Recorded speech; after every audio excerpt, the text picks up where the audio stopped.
আজকের কবিতা কবিতাকে, কলমে রমলা চক্রবর্তী, কণ্ঠে আমি দেবাঞ্জনা।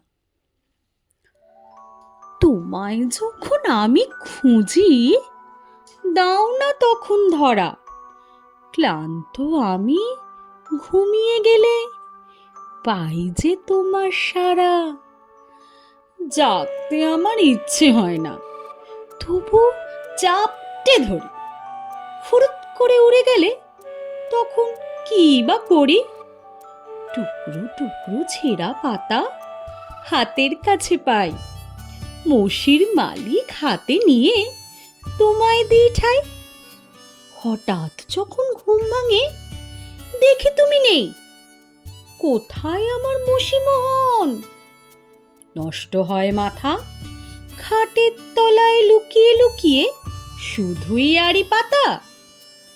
আড়ি তুমি যতই পাতো, বেরুবেই আমি জানি, কারণ আমি তোমায় ভালোবাসি, সই বলে যে মানি।